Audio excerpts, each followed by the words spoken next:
If there ever was a greater need for community, it is now. With physical distancing magnifying social separation, the test of our community is how well we stay united in our diversity. At Enactus Macquarie, we utilise entrepreneurial action with our beneficiaries at the centre of our work. We disrupt current systems and improve on existing services. By using business principles, we ensure that our impact is sustainable for people, planet and prosperity.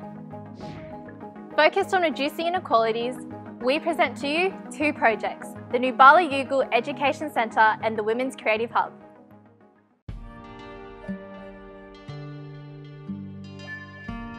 Education is critical to the success of all the UN Sustainable Development Goals. Yet, Australia is the second most unequal education system amongst developed countries. 56% of remote students fail to meet the minimum learning outcomes. To understand the issue, a team started in Macquarie, one of the most educationally disadvantaged towns in New South Wales. Here we conducted 1,116 hours of ethnographic research. When interacting with local youth, we met Darren, a 15-year-old boy, basketball enthusiast and a keen rapper. But behind that cheeky grin was a history of juvenile delinquency. He would often spend his nights out on the streets as he'd feel safer than being at home. And in the rare event that he did attend school, he'd act out and enter a cycle of suspensions, leaving him years behind his peers. As a First Nations teenager, he would also prioritise cultural events, which his school did not accommodate for. His story is not uncommon. In Macquarie, home to the second largest Indigenous nation in the state, only 19% of Indigenous adults complete Year 12, compared to 58% of all adults nationally. Also considered the crime capital, Macquarie experiences one of the highest levels of youth crime. With these complexities, a team couldn't address education in isolation. We needed to provide a holistic approach for sustainable, positive impact. To help Darren and others like him, we developed the Nubala Yugal Education Centre. In doing this, we devised the project model and strategic direction, including building partnerships and funding. Running between 4 to 9 p.m, this centre keeps rural youth off the street at night.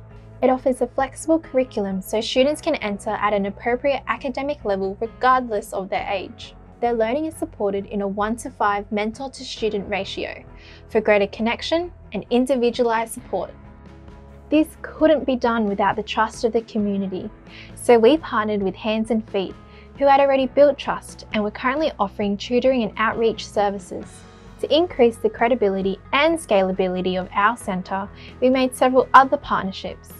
Reconciliation Australia to establish a reconciliation action plan, Coles to incentivise attendance through free meals, and finalising a partnership with Australians Together for curriculum resources. When starting this project, we relied on donations, grants and partnerships, so we still face the challenge of financial sustainability. Our meeting with the Department of Education revealed we could not get direct funding, so we are negotiating with local schools to create a funding distribution plan. Here, a portion of the school funding would be directed to our centre when a student is referred. While we secure volunteers through Hands and Feet, we still face the issues of hiring a program facilitator to ensure sustainability. So we utilise our networks to hire Steve, who had a background in education, and moved to Macquarie to deliver the program.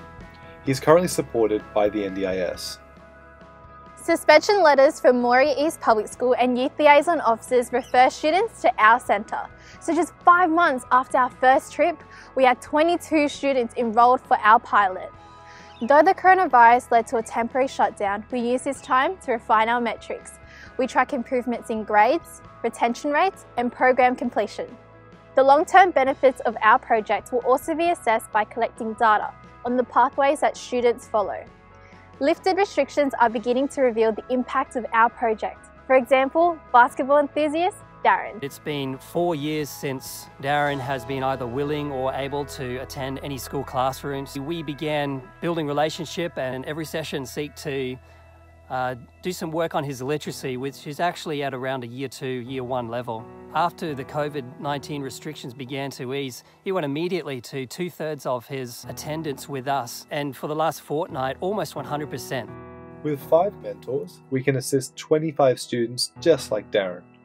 Based on community interests, we project 20 mentors next year to allow us to accommodate up to 100 students. While Macquarie Public Schools have an attendance rate of 66%, with the current successes of our students, we aim to exceed this. Our goal is for every student at our centre to be academically and emotionally prepared to reintegrate into mainstream school, or meet the minimum education standards required to pursue tertiary opportunities. Equipped with the trust of the community, promising results and a way to measure success, our Enactus team is building the foundations to scale. While our focus is on the success of the Macquarie pilot, we are exploring neighbouring towns, with community leaders in Barona already expressing interest.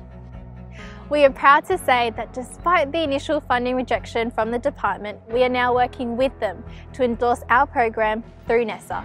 To aid the expected influx of students, we have recently secured further partnerships for program resources and financial support.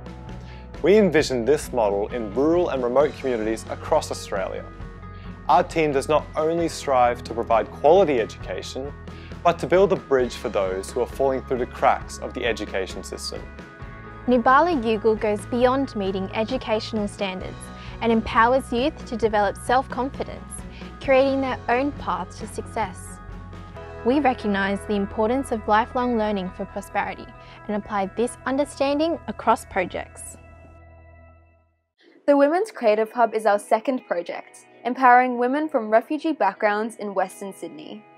Refugee and asylum-seeking women still face barriers to employment, with 83% still unemployed 18 months after arriving in Australia. These women face minimal job opportunities with no existing networks and an unrecognised foreign education. When I came here, I feel bad because I leave everyone. I love it, like my mom and my sister and all my family.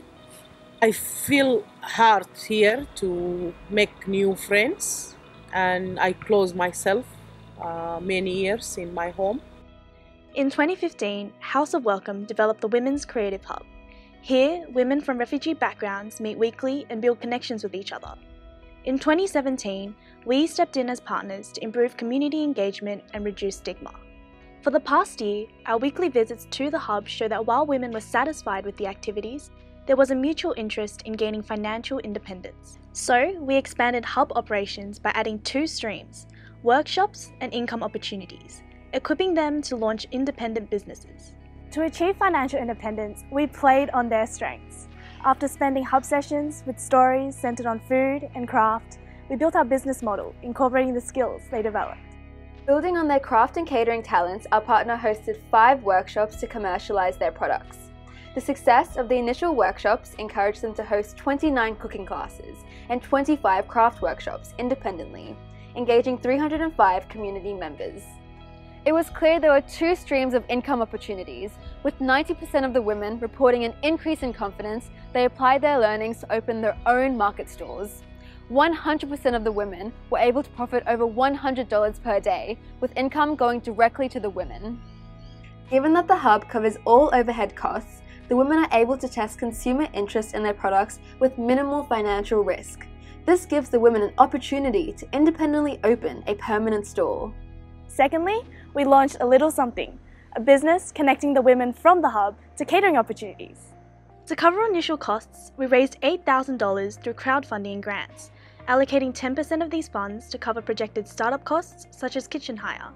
The remaining 90% of funds went towards capital for catering opportunities, including ingredients, transport and promotion.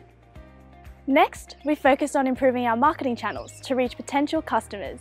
Over the past year, our activities generated a total gross income of $20,781. Part of these funds will form income for the women.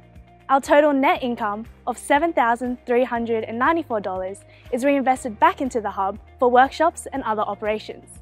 We have also secured 2 partnerships, resulting in 6 catering events once restrictions ease, totaling a further profit of $12,000. We are securing corporate partnerships for consistent catering events to maintain profit. Based on existing demand and marketing traction, we project at least 1 catering event per month next year, while our online store will ensure the sale of craft products. This year, we have directly impacted 24 women. Stemming from the increased confidence and skills, we are proud to say 4 women have successfully launched their own catering businesses: Chandra, Sausan, Pinky, and Aska.